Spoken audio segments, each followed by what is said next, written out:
1 Corinthians chapter 13, verse number 4 up to verse number 7. 1 Corinthians chapter 13, verses number 4 up to verse number 7. Tayo po ay magpapalitan sa pagbabasa. Kayo ay handa na. Please say aloud, Amen. Okay, so let us read. Ano sabi po ng verse number 4?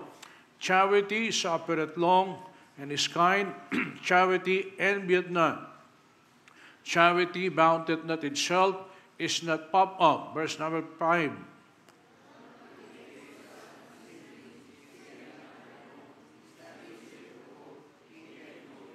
Parang inaantok kung magbasa. Pwede bang pakiulit? Lakas natin. Ready? Verse number 5. Begin.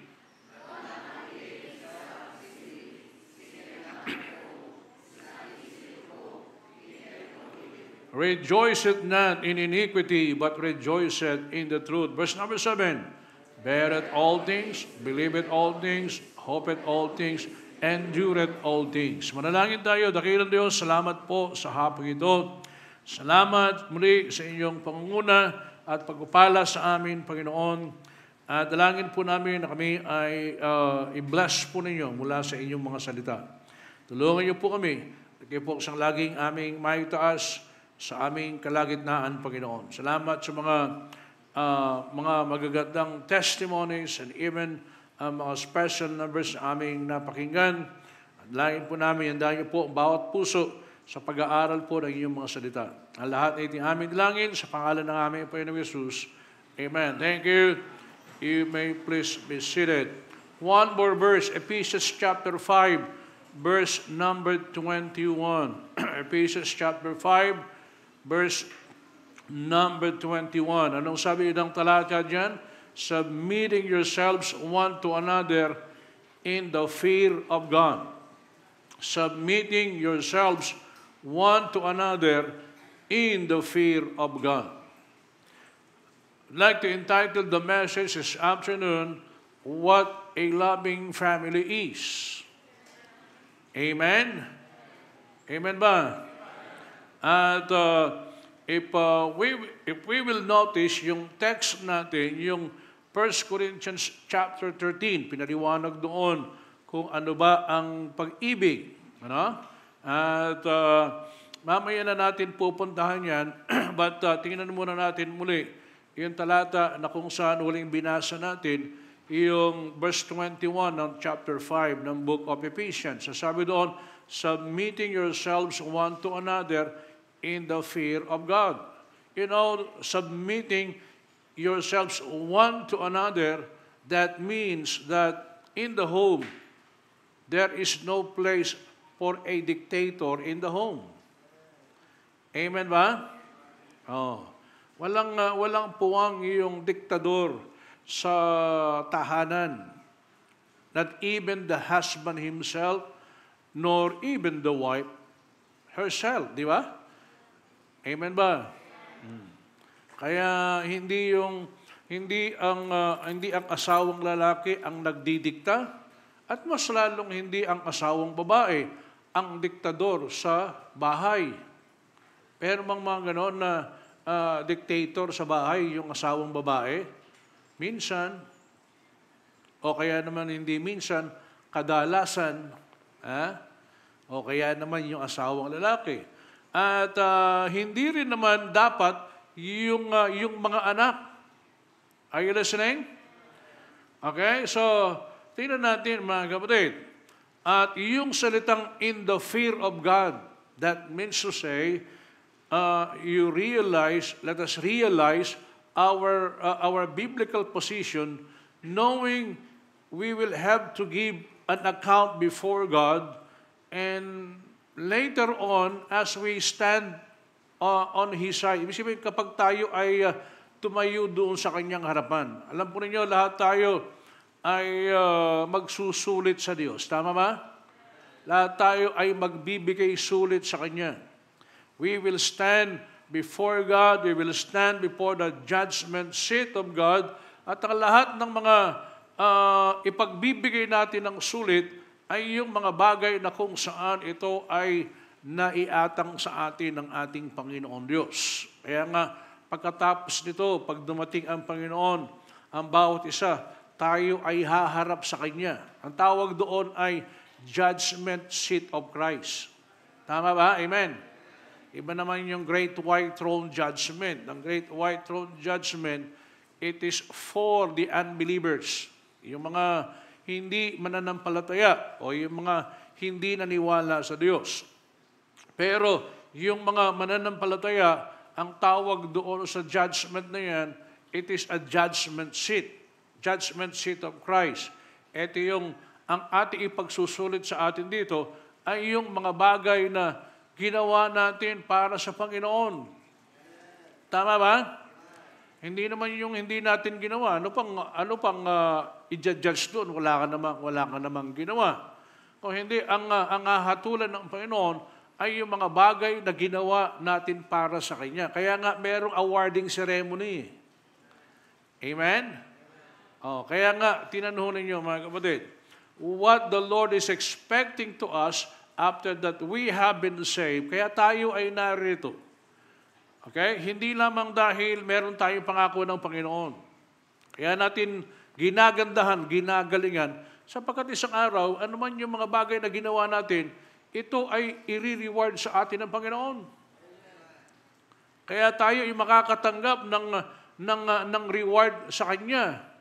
Tama ba? Makakatanggap tayo ng reward sa Kanya. At anuman ang ating mga bawat ginawa, ito ay ating ipagbibigay sulit. And then the Lord will reward everything that we did for Him. Kaya, ang tanong ikaw ba'y meron ng pag tayo ay tumayo sa Panginoon? Meron ba tayo sasabihin, Lord, ito po yung aking, actually, alam naman lahat ng Diyos ang ating ginawa di ba? Amen ba? Doon lahat magmamanifest. Kung yung ating ginawa, kung ito ay kapag ito dumaan doon sa apoy, kung mananatili o hindi mananatili. At pagkatapos, yun naman ang i-award ng Diyos sa atin. Ang lahat ng ating mga bawat ginawa sa Kanya. Tinanong ninyo mga kapatid, kasama na rin ba dyan? Pati yung sa ating pamilya, kasama na rin ho yan. Amen? Sapagkat habang tayo ay narito, membro pa rin tayo ng isang pamilya. Tama ba? Amen. Habang tayo nandito, member pa rin tayo ng pamilya ng Diyos. Membro tayo ng pamilya ng Diyos. Kaya nga, ang pinakabuod ng lahat ng mga ito ay walang iba kung hindi ang pag-ibig ng Diyos. Amen? Because God was the one who first loved us. And the foundation of everything is the love of God in us. Or the love of God to us. You know, love is foundational in having a good family relationship. Do you believe that? Because a united family is a loving family. Amen. And there are three things that are essential to having a good family. Ano yung mga yan? Una, yung love. Pangalawa, yung commitment. And number 3 is communication. Hello? Kaya mahalaga yan. Sabi niya, una, yung pag-ibig. Pangalawa, yung commitment. At yung communication. And there must be a balance in leadership and submission. Love must prevail dito sa larangan na ito, mga kapatid. Amen? Ang pag-ibig, ito ay kinakailangan dapat nangunguna sa lahat ng mga yan. Kaya nga, mga kapatid, ano ba? What a loving family is. Now, look at your Bible again in Ephesians chapter 5, verse number 21, at magbasa tayo ng mga ilang talata dito at bilang pundasyon pa rin ng ating pag-aaral ngayong hapon. Are you with me? Okay, ano sabi niyan? Submitting yourselves one to another in the fear of God. Wives, submit yourselves unto your own husbands. Amen? Parang wala yata. Parang masama yata loob ninyo. Wives, submit yourselves unto your own husbands, as unto the Lord. For the husband is the head of the wife. The husband is the head of the wife. But the wife is the neck. It is the neck that turns the head. Oh. Hindi, wala ho yun ha. Baka sabihin niyo, nandoon sa ano yan. For the husband is the head of the wife, even as Christ is the head of the church, and He is the Savior of the body. Therefore, as the church is subjected to Christ, so let the wives be to their own husbands in everything. Husbands, love your wives. Huy, husband. Husbands, love your wives. Hindi parehas po na plurals po ito, mga kapatid. Amen. Hindi niya sinabing husband, love your wives. Kundi dito, husbands, love your wives. Even as Christ also loved the church and gave Himself for it, that He might sanctify and cleanse it with the washing of water by the word, that He might present it to Himself a glorious church, not having spot or wrinkle or any such thing, but that it should be holy and without blemish. So ought men to love their wives as their own bodies. He that loveth his wife loveth himself. For no one ever yet hated his own flesh, but nourisheth and cherisheth, even as the Lord, the church. For we are members of His body, of His flesh, and of His bones. Nakasunod po ba kayo? For this cause shall a man leave his father and mother, and shall join unto his wife, and they two shall be one flesh. This is great mystery, but I speak concerning Christ and the church. Nevertheless, let every one of you in particular so love his wife even as himself, and the wife see that she reverence her husband. So, kaya nasabi natin kanina, sabi niya, that a united family is a loving family. Kailan pa man hindi magiging masaya ang pamilya kapag iyan ay magulo. Tama ba ako? Di ba? Na ang mag-asawa laging nag-aaway. Alam mo niyo, normal ho sa mag-asawa yung mag-away. Pero yung lagi na lang kayo nag-aaway, medyo merong katanungan dyan. Tama? Amen. Yung bang pag nag-usap ko parang iba naman, nag-uusap lang sila, parang nag-aaway sila. Pero normal na sa kanila yon. Tama ba? Pero mga ganun di ba? Amen. Kaya, yung iba naman, nag-aaway na, pero hindi mo pa alam. Tahimik lang sila. Alam mo ninyo, normal na ang mag-asawa ay nag-aaway. Meron ganyan may awayan yan Pero hindi naman laging nag-aaway. Di ba? Nakapag nag-aaway, para bang World War III. Nakapag nag-aaway na, makikita mo dyan, talagang nagliliparan yung mga, anong tawag dito? Parang Hamas at saka yung Israel. Sabi ng mga anak, gera na, gera na. Hindi naman yung laging araw-araw yung lalaki nakasuot ng helmet do sa bahay pagkatapos bakit? Laging gero Are you listening? So ibig sabihin hindi maganda na kapag yung pamilya ay lagi away ng away. At lalong-lalo na katulad halimbawa, ganon din yung mga anak. Na yung mga anak nag-aawayan doon sa bawat isa. Hindi magandang tingnan sa isang pamilya. Are you listening? Ano kinakailangan? Anong gusto ng Panginoon? It must be a united family. Because a united family is a loving family. Like what I've said, what a loving family is. Because that is what the Lord expects to us as family. Yun ang inaasahan ng Panginoon sa atin bilang miyembro ng pamilya. Amen ba? Now, simulan po natin. What a loving family is. Number one, a loving family acknowledge its imperfections. Amen ba?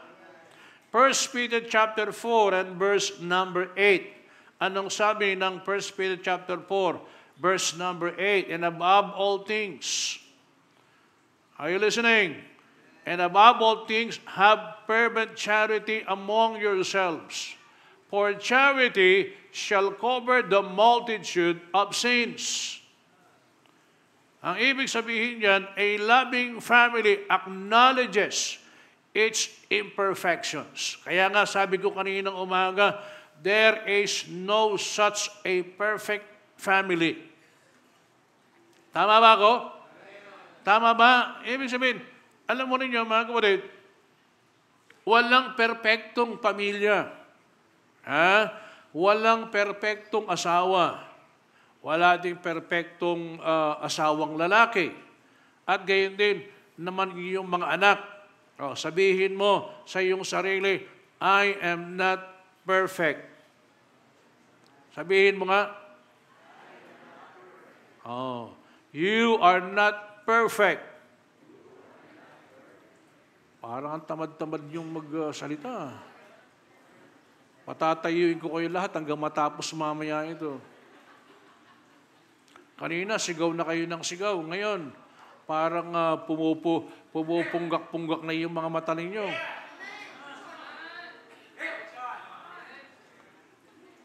Nakikinig pa ba kayo? Yung iba, nakaganyan. Masama na yung lagay. Nasa si Sister Cathy. Gising pa ba? Gisingan ninyo.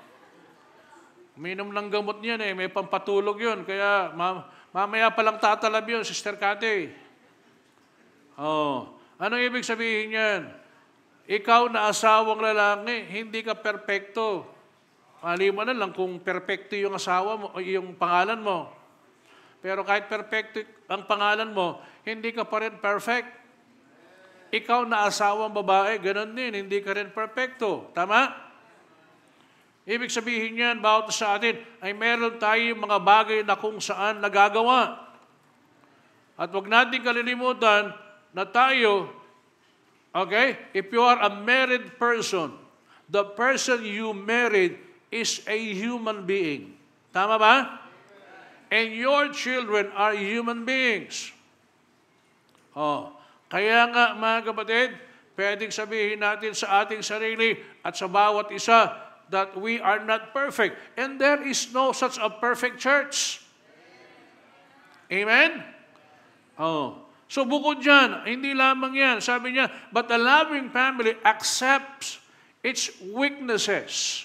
So ibig sabihin, bawat isa ay meron tayong mga tinatawag na mga kahinaan. May mga weaknesses tayo. It is one thing to admit it, but another thing to accept it and work with it, because you are going to have to work with it. Hello? Bakit? Kasi, alam mo ninyo, hindi pwede sabihin niyang, hindi ako nagkakamali. Hindi, lahat tayo nagkakamali. Kaya nga po, mga kapatid, ang bawat sa atin, may mga weaknesses tayo. But we should not dwell on those weaknesses. Amen ba? Bakit? Kaya nga meron tayong salita ng Diyos yung hindi natin magagawa, kaya ng Diyos sa atin. Dahil nandoon ang biyaya ng Diyos. Tayo ay naligtas ayon sa Kanyang biyaya. Amen? Kaya ano kinakailangan niyan? That we should not focus on dwell on those weaknesses, but we need to deal on those weaknesses. Amen ba? Kaya nga, ang laging kailangan, kaya nga ito huyan mga kapatid And that is the reason why we need a church. That is the reason why we need God in our lives. Bakit? Kasi tayo mismo hindi natin kayang baguhin yung ating sarili. At ang tanging makapagpapabago lang yan ay walang iba kung hindi ang ating Panginoon Diyos. Amen? Ay hindi ba nakikita na nung tayo ay nakakilala sa Kanya at nung tayo ay nagsimulang makinig ng salita ng Diyos, nag-aral ng salita ng Diyos, ang dami nating mga bawat natutuhan. Yung mga hindi natin ginagawa noon, ginagawa na natin ngayon. yung mga ginagawa natin noon na hindi tama, hindi na natin ginagawa ngayon? Amen. Bakit? Dahil tayo ay binago ng salita ng Diyos. Okay? Dahil tayo binago ng salita ng Diyos. Ang daming pamilya ang mga nabago ng salita ng Diyos. Ang daming mga ugali ang mga nabago ng Diyos.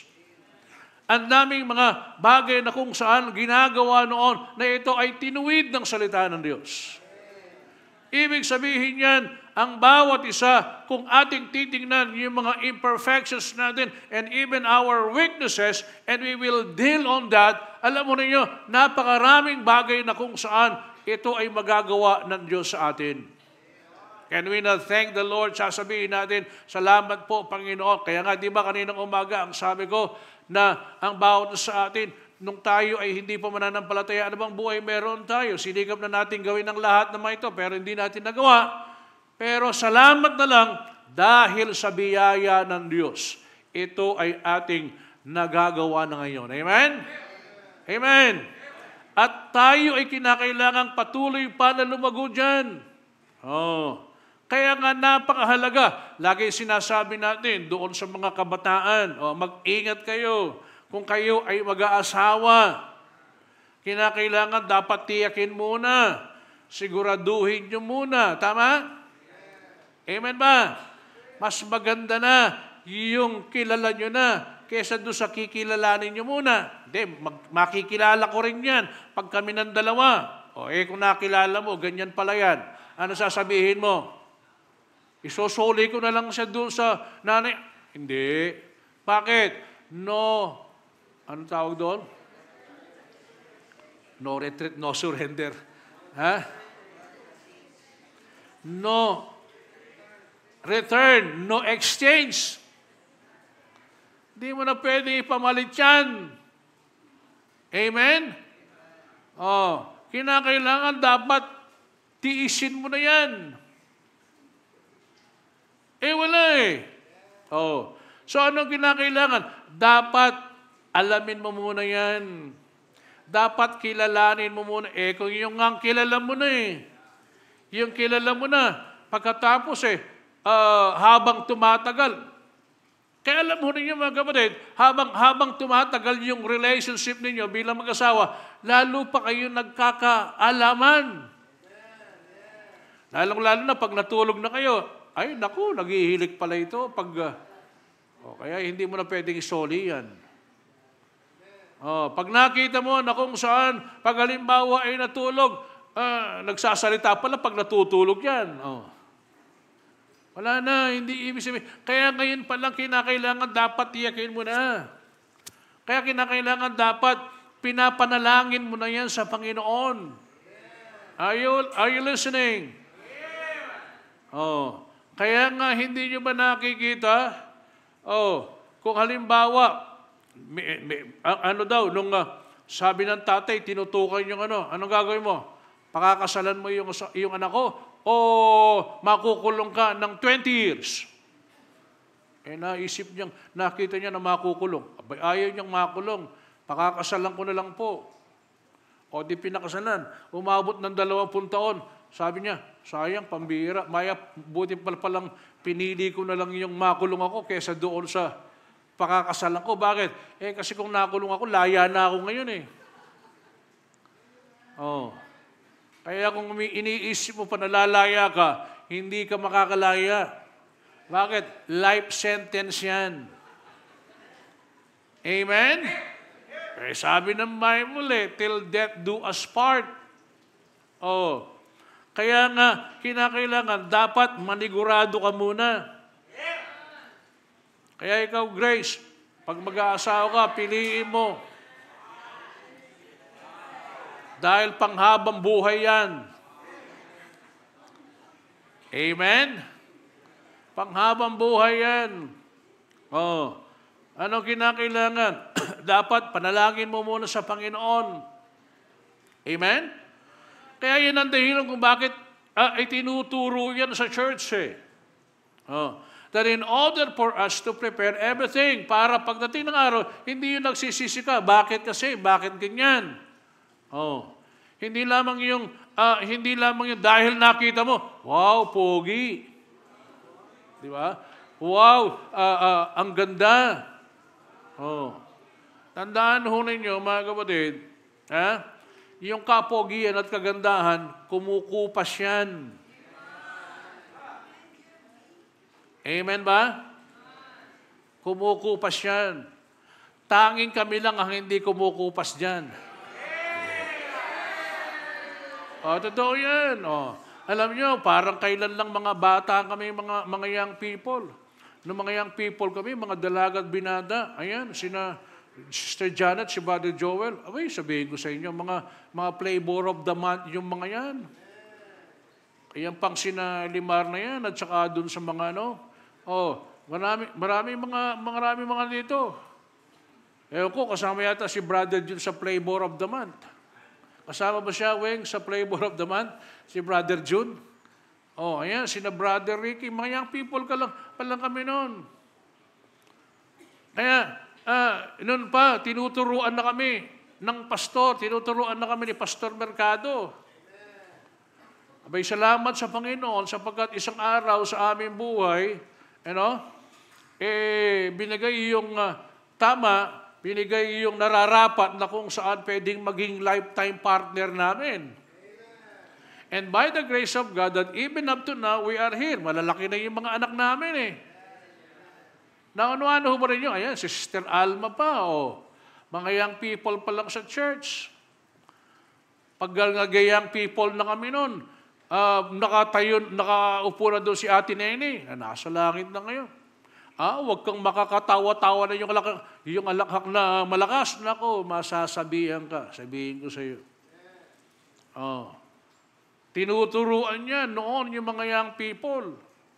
Kaya, alam niyo sa biyaya ng Diyos, yung lahat ng mga bawat natutuhan na yan, ito'y naging blessing sa amin.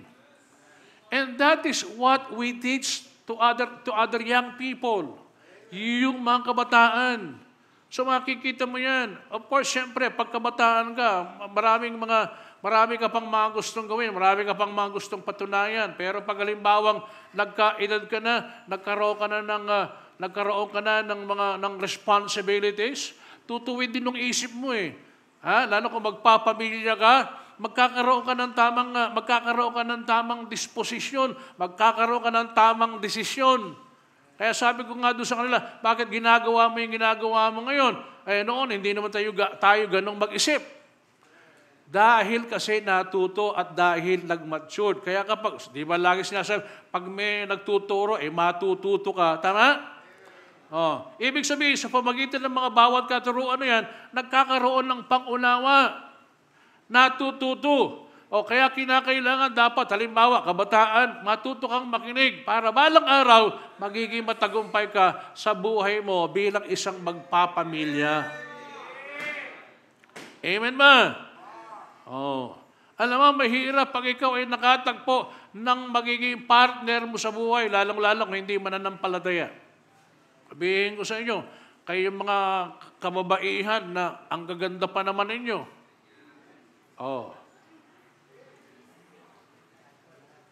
Amen ba? Sabi ni Gara, kasama ba ako doon, Pastor? Kasama ka, siyempre.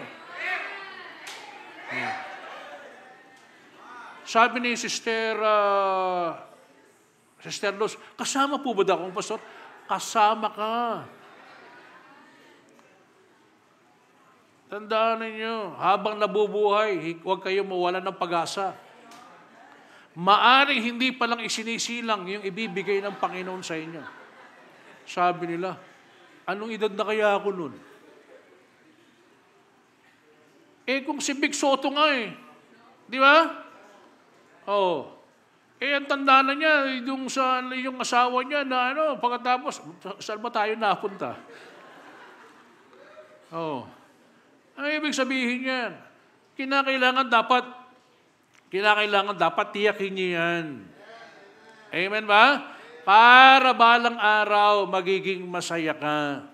Okay? Ang sabi ko nga, in every family, there are imperfections and even weaknesses. Pero saan tayo kinakailangan dapat mag-concentrate? Kinakailangan mag-concentrate tayo not on our weaknesses, but we need to concentrate on our strength. That is number 3. Look at Philippians chapter 4 and verse number 8. Finally, brethren, whatsoever things are true, whatsoever things are honest, whatsoever things are just, whatsoever things are pure, whatsoever things are lovely, whatsoever things are of good report, if there be any virtue, if there be any praise, think on these things. Kaya yan ang dahilan, mga kapatid, upang balang araw sa iyong buhay, ikaw ay naging matagumpay, that despite of those weaknesses, okay, nakapagpundar ka ng isang maganda, maayos na pamilya na kung saan ito ay naglilingkod sa Panginoon. Naglilingkod sa Diyos. Kaya nga, mga kapatid, pag ikaw napunta ka doon sa hindi mananampalataya, ay naku, sasabihin sa iyo, parang kumuha ka ng bato na ipinupukpok mo doon sa ulo mo. Sabihin mo, maliligtas din yan. Ang tanong, kailan? Witnessan mo muna, maligtas. Amen? Kasi kapag hindi mananampalataya yan, yung nais mo, hindi yun ang nais niya eh. Yung maglingkod sa Diyos, ayaw niya yan eh. O di mag-aaway na kayo dyan, tama? Anong magagawa mo pa ngayon? Na isurrender mo na yung bataan. Iiyak ka na lang ngayon, tama? Amen. Kasi naman po, sa church natin, wala hong pogi eh. Sino nagsabi sa iyong walang pogi? Tumayo nga yung mga pogi dito. Bukod kay Sir Joyce, hindi na ho siya available. Sige, tumayo yung mga pogi dito. Hindi nyo lang kasi nakikita yan eh. Kung saan-saan kasi kayo nakatingin. Dami naman mga dito na ang gagwapo pa. Pagkatapos, mga professional pa. Di ba? Amen? Ibig sabihin yan, alam mo ninyo, bakit? Mas maganda na yung ikaw, kapwa, kayong dalawa ay mananampalataya na. Amen? Hindi yung susubukan mo muna, hindi yung titingnan mo muna. Kapag susubukan mo muna, alam mo ninyo, medyo, yan eh, sasabihin natin, may panganib ho dyan eh. Kailangan dapat nakikilala mo na. Alam mo kung ano yung pamilya niya, tama? Alam mo kung responsible siya. Alam mo kung irresponsible siya, di ba? Amen ba? Kesa doon sa nakita mo lang, pogi, sinagot-sagot mo na. Pagkatapos niyan, nag-asawa kayo. Ano mangyayari ngayon? Pag napangasawa mo yan, pipigilan ka na niyang pupunta sa simbahan. Pagkatapos, yung mga anak niyo, dadalhin niya, hindi sa baptist, dadalhin niya doon sa iba yan. Anong magagawa mo ba? Tama ba? Amen. Kaya kapag ikaw ay nakapangasawa ng hindi kapwa ang pananampalataya, mamumroblema ka dyan. Hindi kayo parehas ng prinsipyo. Ang prinsipyo mo, salita ng Diyos, ang prinsipyo niya, yung paniniwala niya, lagi mag-aaway kayo niyan. Are you listening? Sa tingin mo, hindi nakikita ng mga anak niyo yan? Kaya mas maigi yung magkaparehas kayong pananampalataya. Ngayon, katulad halimbawa, nandoon ka na, anong kinakailangan dyan? You pray that you can win them, or that you can win him, or you can win her to the Lord. Amen? Para kapag na-win siya, talagang ang buhay niya mababago yan dahil nakakilala sa ating Panginoong Jesucristo. Tama? Pero kapag hindi nakakilala yan, sasabihin ko sa iyo, sasabihin doon sa mga anak mo, anak, bili mo nga ako ng sigarilyo doon sa tindahan. Naku, sasabihin ko sa iyo. Yung mga anak mo pa ang tuturuan bibili ng sigarilyo. Bili mo nga ako ng pundador doon sa tindahan. Sige anak, buksan mo. Maupo ka dyan. Gagawin niya, hindi magiinuman sila. Pag nalasing na, sasabihin niya, anak, sabihin mo sa mami mo, will eat her house and you will eat our house. Di ba? Wala na, iba na yung sinasabi mo eh. Ang ituturo ba niya salita ng Diyos? Hindi. Amen ba? Ano ituturo niya? Ang ituturo niya ay walang iba kung hindi yung hindi magiging maganda para sa kanila. Kaya nga mga kapatid, anong kinakailangan? Saan tayo? Kapag mananampalataya, although we have weaknesses, anong kinakailangan? We need to concentrate of things na kung saan ito ay makapagpapalakas sa atin. Because a loving family concentrate of its strength. Tandaan ho natin, ang kalakasan natin, saan natin makikita? Sa salita ng Diyos. Kaya nga sabi ni Paul, finally, brethren, whatsoever things are true, whatsoever things are honest, whatsoever things that are just, whatsoever things that are pure, whatsoever things that are lovely, whatsoever things that are of good report, if there be any virtue, and if there be any praise, think on these things. And what are they? Those are the words of God. Reflect on the strengths. Let us be positive. Pag sinabing positive, hindi lang yung positive thinking, but positive according to the Word of God. Amen. Number 4, that a loving family is not only accept weaknesses, not only concentrates of its strength, but number 4, a loving family is a big on forgiveness. Matthew chapter 6 and verse number 14. Matthew chapter 6 and verse number 14. For if ye forgive men their trespasses, your heavenly Father will also forgive you. But if ye forgive not men their trespasses, neither will your Father forgive your trespasses. Okay? Great marriages are made by great forgivers. Bakit? Whether you like it or not, meron at merong magkakamali sa pamilya. Amen? Hindi yung laging, alam mo, naalala ko, yung 10 taon pang nagawa mo. Minsan may ganun eh. 10 taon na yung lumipas, hindi pa rin nakakalimutan. Amen. Yung iba, pag nag-aaway na, pagkatapos ng hysterical, nag-historical. Are you listening? Kaya nga kapag halimbawang mayroong isang miyembro ng family, when he say, I'm sorry, anong kinakailangan? The person na kung saan sinabihan yan, nandoon ka agad at lakahandang magpatawad. Amen? Kaya alam ko minsan yung sorry, next time I will do it again. Hindi ho ganun. Pag humingi na ng tawad, ang ibig sabihin, kung humingi ng tawad, nandoon naman yung pagpapatawad. Amen ba?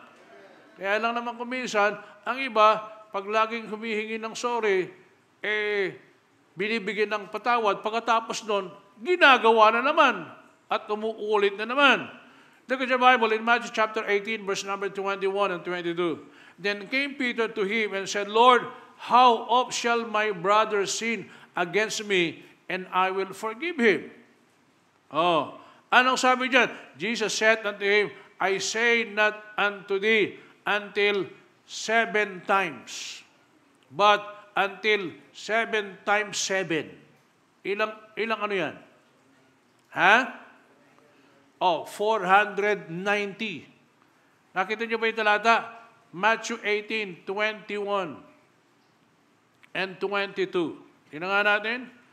Ano sabi ni Pedro? Then came Peter to him and said, Lord, how oft shall my brother sin against me, and I forgive him till 7 times? Yan ang tanong ni Peter eh. Sabi ni Jesus Christ, Jesus said unto him, I say not unto thee until 7 times, but until 70 times 7. That is 490 times. Dami naman. Ang ibig sabihin yan, okay? Ang ibig sabihin yan, ay nandoon lagi yung attitude ng pagpapatawad. Andyan ba kayo? Amen. In Ephesians chapter 4, verse number 26, be ye angry and sin not. Let not the sun go down upon your wrath. Kaya nga po, mga kapatid, sa bawat miyembro ng pamilya, lagi, normal yan na merong awayan, merong pag-aaway, pero kinakailangan nandoon yung pagpapatawaran. Amen ba? Oh, kaya ang sabi diyan, huwag mo nang hayaan na ang araw ito ay bababa pa dahil sa iyong galit. Amen? Oh, ibig sabihin yan, pag halimbawa kung meron man yan, ano kinakailangan? Let people repent, big and little things. Ang pinakamahalaga, you know how to forgive. Amen ba? Forgive and forget. Para yatang pelikula yun, Ano kinakailangan yan? Matutong magpatawad. Kaya, ang tanong, ikaw ba'y nagpatawad na? Tandaan ho ninyo, tayo ay makasalanan, pinatawad lang sa ating mga kasalanan. Amen ba? Amen! Tayo ay makasalanan, pinatawad lang sa ating mga kasalanan. Pero alam ho ninyo ang kagandahan sa pangako ng Diyos sa atin? Ano sabi ng banal na kasulatan? And their sins and iniquities will I remember no more. Ganon napakabuti ng Diyos tama? Nung tayo ay pinatawad ng Diyos, kinalimutan ng ating mga kasalanan. Amen? Bay, isipin mo yan kung halimbawa, sasabihin ng Panginoon, oy, niligtas na kita sa impyerno Pero tandaan mo, hindi ko makakalimutan yung mga lahat ng mga ginawa mo. Ay, hindi ho ganon ang Diyos. Nung pinatawad tayo ng Diyos, kinalimutan na yung ating mga kasalanan. Amen? Kaya nga ang tingin sa atin ng Diyos ngayon, hindi na isang makasalanan Ang tingin sa atin ng Diyos ngayon ay walang iba kung hindi anak niya na pinatawad sa ating at hinugasan niya sa ating mga kasalanan. And that is God is. Amen? And because God is a loving God. Oh. Kaya nga ho, mga kapatid, hindi pwedeng walang magkakamali. Look at your Bible. In Ephesians chapter 4, and verse number 32, and we will move on to the next one. Not only a loving family is a big on forgiveness, but a loving family, look at Ephesians chapter 4, verse number 32.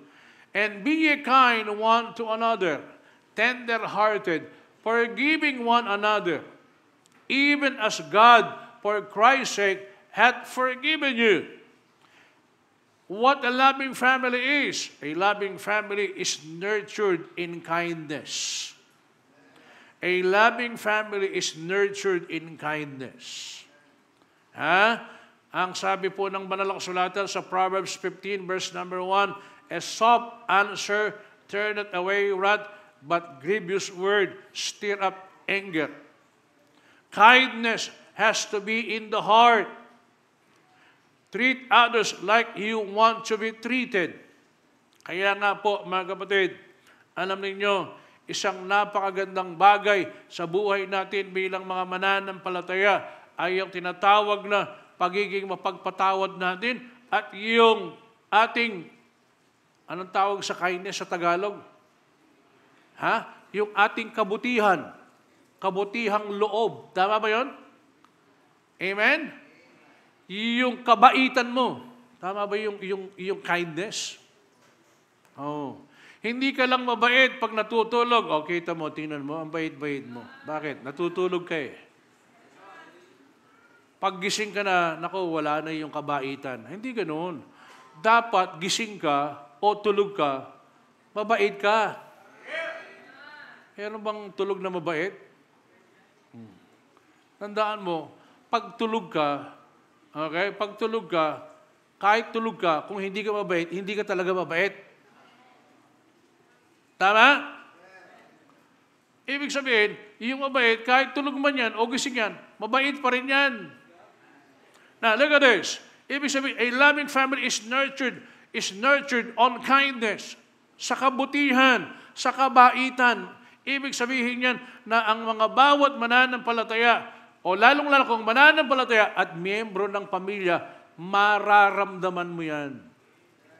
Naintindihan ho ba ninyo, mga kapatid? Oh. Kaya alam ninyo, sa pamilya, makikilala mo lang yan pag talagang nagkasama-sama na eh. Of course, siyempre, it is a relationship between the husband and the wife. Oh, but as it is going on sa ating relationship, doon mo talaga makikita yung ugali, di ba? Amen. Doon mo makikita talaga yung attitude. Doon mo makikita talaga yung kabaitan. Hindi yung kapag halimbawang ligawan pa lang. Alam nyo, pag yung ligawan, yung proseso ng ligawan, hindi pa talaga yun eh. Makikita mo yan pag talagang magkasama na at mag-asawa na. At kapag meron ng relasyon o meron ng tinatawag na commitment, di ba? Amen. Oh. Kaya kapag halimbawang boyfriend and girlfriend na relationship, hindi yun ang siyang basihan ng talagang tunay na pagmamahal doon sa kanila eh. Bakit? Dahil makikita mo yan pag talagang mag-asawa na, dahil doon lilitaw yung ugali. Tama? Amen. Ngayon, pag halimbawang nagliligawan, pag halimbawang tatawid doon sa daan, ginagawa. O, di ba? Hinahawakan pa yan. Pero pag mag-asawa na yan, sabihin niya, "Ay, dali mo!" Bagal-bagal mo naman. Inaalalayan pa yan. Tapos magaliba, nilalagyan pa ng upuan yan. O, di ba? Inihahatid pa yan. O. Pag mag-asawa na, ganun pa rin ba kaya ang gagawin? O. Kaya lang, ang nangyayari pag mag-asawa na, ayan na, nag-aaway na yan, nagmumurahan pa. Alam mo ninyo sa lahat ng hindi maganda, lalo kung Kristiyano kayo, mag-asawa, mag-away na kayo kung mag-away, huwag kayong magmurahan. Alam mo bakit? Ang minumura mo, sarili mo nun eh. Binabalik mo lang sa'yo yung bakit? Iisa lang kayo eh. Amen ba? Oh, mag-away na kayo, magsigawan kayo. Oh, magsigawan kayo, mag-away na kayo dyan. Huwag lang kayong magmumurahan. Dahil kung anong mura mo sa kanya, bumabalik lang sa yan. Bakit? Isa lang kayo eh. Amen? Oh. Lalo katulad din mo, kung magulang, yung mga anak mo, mumurahin mo, babalik din sa yan eh. Bakit? Mga anak mo yan eh. Saan ba galing yung mga yan? Oh, sino ba yung nagturo ng mga saan ba galing yung mga yan? Sa'yo, di ba? Oh, kanino nakita yan? Sa'yo. Okay, hindi malayo na balang araw, ganun din ang gagawin nila. Bakit? Kasi yun ang sinasabi, yun tinuturong doon sa kanila eh. Are you listening? And there are still more Christian family na may mga ganyan pa rin. Alam mo, kinakailangan maging matalino tayo doon eh. Amen ba? Oh, yun ang pinakano niyan. At ito naman, when it comes to kindness, di ba? Nurtured in kindness, kayong mga anak, pakinggan ninyo maigi. Mahalin ninyo yung mga magulang ninyo. Ang mahirap, ikaw na anak, minumura mo nanay mo. Isusumpa ka ng Diyos. Amen? Oh. Marinig ko na minumura, ako mismo sasampal sa'yo eh. Bakit? Nanay mo yan eh. Tama? Tatay mo yan, kahit doon sa tatay mo eh. Ba't gagawin mo yan? Are you listening? Huwag na huwag mong gagawin yan. Oh, Yan yung mga nagturo, yun yung mga nagpalaki sa'yo. Kaya, yung mga yan, huwag mong gagawin. Sabi nga, babalik sa'yo yan. At hindi lang yan, aanihin mo yan. Maghintay-hintay ka lang. Amen? Oh. Kaya kahit ano ba, mananampalataya man yan o hindi, ano kailangan? Dapat nandoon yung kabutihan sa iyo. Amen? Okay. Kung ba hindi na Kristiyano, hindi mo na sila re-respetuhin. Kung ba hindi Kristiyano, gano'n na yung gagawin mo? Hindi. How can you win them? Paano mo sila madadala sa Panginoon? Kaya nga sabi ko nga ho sa inyo, when I got saved, yung aking magulang, hindi mananampalataya yan. Pero salamat sa Panginoon. Sabi ko nga noon, nung ako'y nagsuko ng buhay, galit yung tatay ko. Well, alam mo rin pag talagang gagawa ka ng desisyon, talagang hindi gugustuhin yan, lalong-lalo kung hindi kamukha ng pananampalataya. Amen? Ano sabi ko? Maaaring hindi ho nyo maintindihan ngayon, but later on, maunawaan ho ninyo. Later on, he realized, now, he is saved. Hindi man siya nagpupunta ng church, but I know that he is saved kasi tinanggap niya ang Panginoon bilang tagapagligtas Bay, tatanggap ba yan kung halimbawa nilabanan mo yan? Tatanggap ba yan kung halimbawa ginawan mo ng masama yan? Mananampalataya ba sa Panginoong Kristo yan? Kung halimbawa nilabanan mo yan? Paano ginagawa nila? Dahil kasi hindi nila naintindihan. Pero pag naintindihan nila, maniniwala sila. Tama? Amen. Pero mas nakakalungkot na kung nakakaunawa ka, nakakaintindi ka, ganun ang turing mo sa magulang mo. Amen. Wag. Kahit hindi mo nananampalataya, pakitaan mo at gawan mo ng mabuting asal para balang araw kung hindi mananampalataya yan, magiging mananampalataya siya sa ating Panginoong Hesukristo. Are you still with me? Look at the next one. A loving family is not only nurtured on kindness, but also a loving family, according to Matthew chapter 5, verse number 9. Ano sabi dyan? Blessed are the peacemakers, for they shall be called the children of God. A loving family concentrates on keeping the peace. Yan. Andyan pa ba kayo? You need to figure out what you can do. Let us be a problem solver. Amen? Kung nagkamali ka, humingi ka ng patawad. Apologizes when you are wrong. Amen ba? A loving family concentrates on keeping the peace. Kailangan peacemaker ka. Hindi yung kaayos-ayos pag halimbawa dumating ka na, nagugulo yung pamilya. Hindi maganda yung ganon. Diba?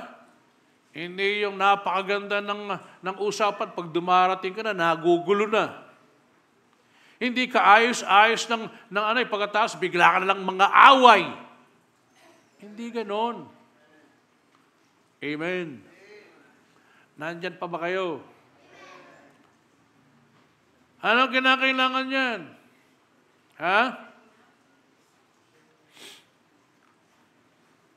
Pag halimbawang ganun, kailangan dapat, kung meron kang sasabihin,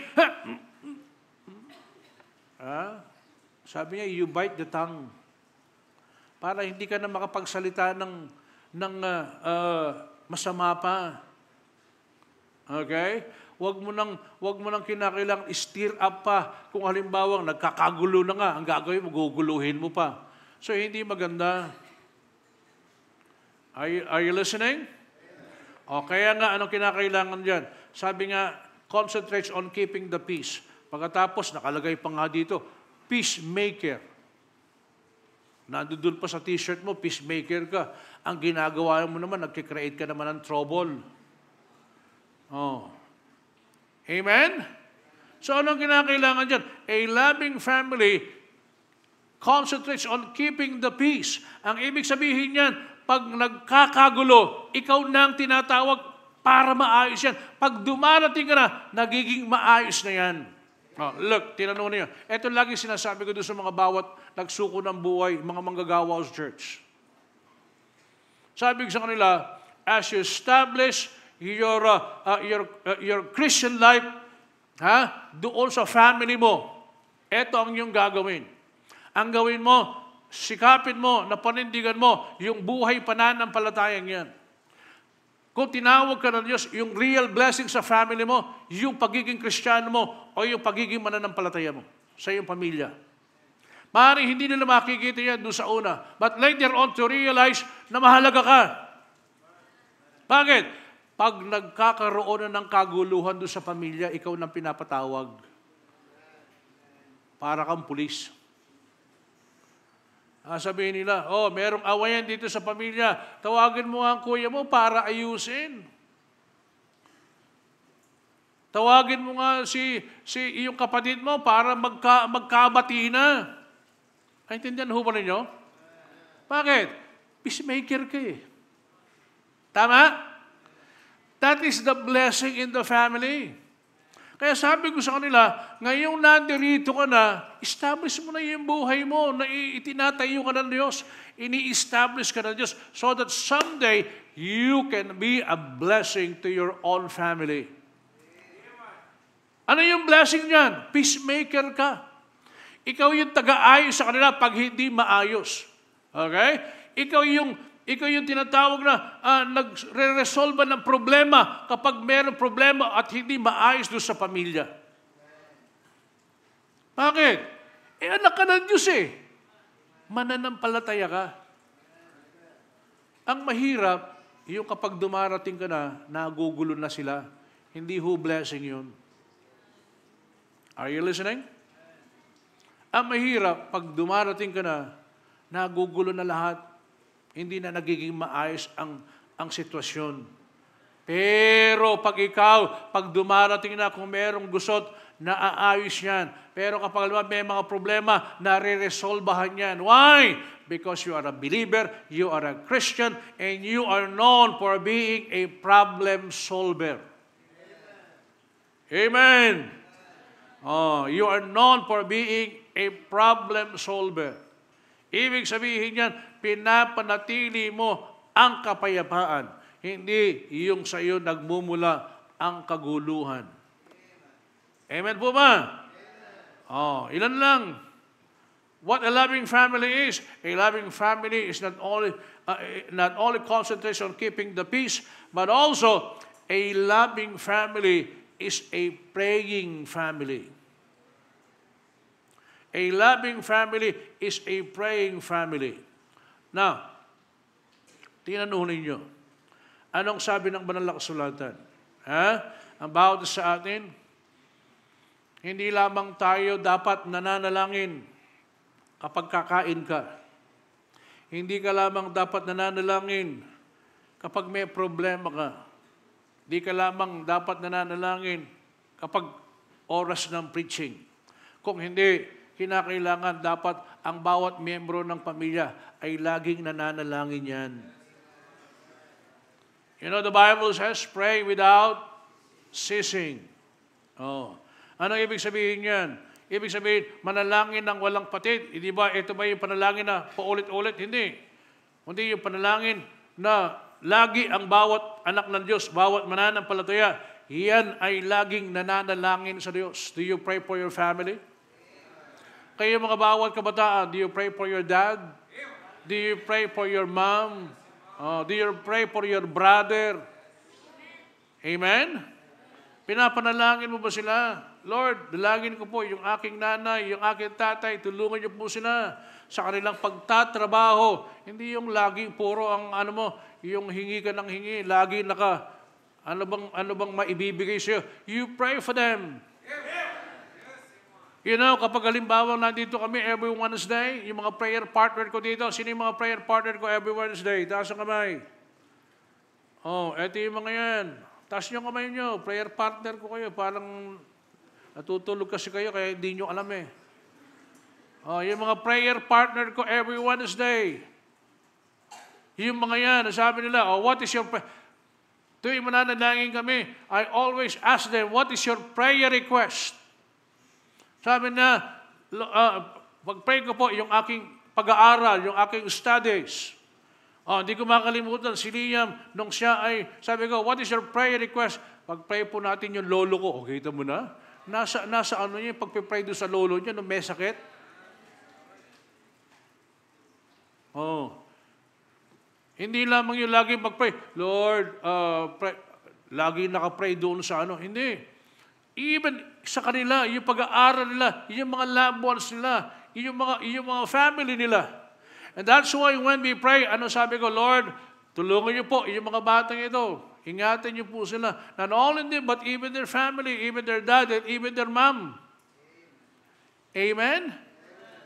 Bakit? Para matuto sila doon sa kalangmurang kaisipan, matuto sila na hindi lamang manalangin para sa kanilang sarili, kung hindi, manalangin din para sa iba, lalong-lalo na yung mga bawat miyembro sa pamilya.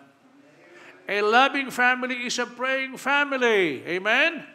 Oh, kaya nga, mas maganda na bata pa sila. Anong ginagawa? Hinuhubog na natin sila ng pananalangin sa ating Panginoon Diyos. And here is the last one. Romans chapter 14 and verse number 19. Ano sabi niya? Let us therefore follow after the things which make for peace, and things wherewith one may edify another. Okay? The last one is a loving family, build up each other. Hello? A loving family builds up each other. Anong ibig sabihin yan? Encourage one another. Oh. Ikaw ba sa mga bawat miyembro ng pamilya, nag-i-encourage ba kayo sa bawat isa? Ikaw na tatay, ini-encourage mo ba yung mga anak? O ikaw pa yung kinakailangan dapat encourage? Ikaw ba na nanay, ini-encourage mo ba ang iyong mga anak? Ini-encourage mo ba yung asawa mo? O ikaw pang nang di-discourage? Ikaw ba na mga anak, ini-encourage nyo ba yung tatay ninyo? Yung nanay ninyo? Amen? We must be an encourager. Hello?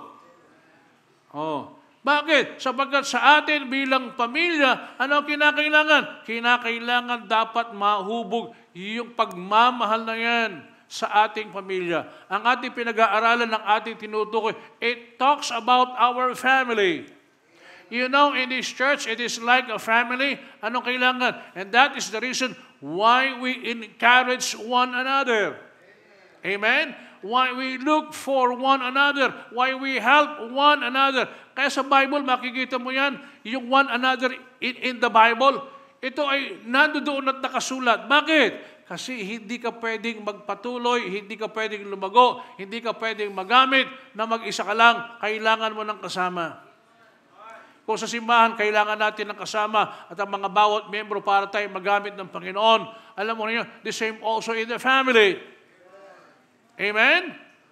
Hindi lamang yung ikaw lang, sarili mo lang, anong kinakailangan yan? Tandaan ho natin, mga kapatid. Ano man ang mangyari sa bawat miyembro ng pamilya mo, hindi pwedeng hindi ka kasama doon. Amen? But it is one thing. It is good to see that every family is a loving family. And a loving family, in order to be a loving family, you need to work for it. Kinakailangan dapat trabahuhin yan. It is not easy, and it will not come naturally. But by the grace of God, God can be a help to us. Amen? Look at these last verses. Tingnan natin.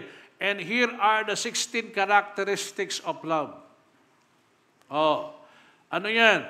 1 Corinthians chapter 13, verse number 4. Yung mga binasa natin kanina, basahin nga natin uli. At pagkatapos tayo ay magtatapos sa ating pag-aaral ngayong hapon. Ano sabi diyan? Charity suffereth long.